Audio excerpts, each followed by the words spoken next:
बच्चू कडू शिवसेनेमध्ये प्रवेश करणार आहे चर्चा सुरू आहे।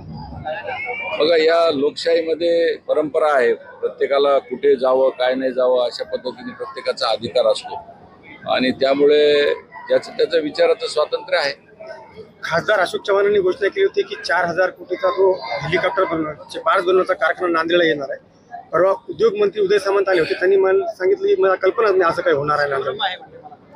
नाही, असं ते म्हणाले नाही, मला त्या विषयातली नीट माहिती घ्यावी, संभ्रम आहे असं म्हणाले नाही। विशेष त्याच्यामध्ये मला त्याच्यातली माहिती घ्यावी लागेल, कारण कसं आहे की हा मोठा प्रकल्प आहे आणि हा मोठा प्रकल्प नांदेडला येणारच आहे आणि हेली प्लांट हा नांदेडमध्ये होणार आहे। त्याच्या संदर्भामध्ये सर्वे देखील संदर्भामध्ये अधिकारी देखील आलेले होते आणि हा उद्योग आम्ही स्वतः माननीय देवेंद्र फडणवीस साहेबांना आम्ही विनंती केली होती की साहेब, या नांदेड जिल्ह्यातल्या बेरोजगारी हटवण्याच्या संदर्भात, युवकांना रोजगार मिळवण्याच्या संदर्भात श्रेय त्याचं कोणाला मिळेल तर शेवटी आमच्या राज्याचे मुख्यमंत्री देवेंद्र फडणवीस साहेबांनाच मिळणार आहे।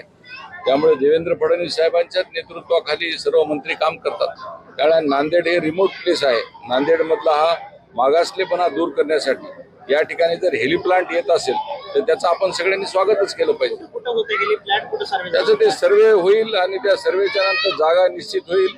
सरकार त्याच्या बाबतीमध्ये सगळे निर्णय घेईल आणि उद्योग मंत्र्यांना विश्वासात घेऊनच हा निर्णय केला जाईल। उद्योगमंत्र्यांना माहित नाही असं असू शकत नसतं, कारण उद्योग मंत्र्यांना विश्वासात आधी सर्वे होईल आणि त्यांना विश्वासात घेऊनच हा विषय होईल।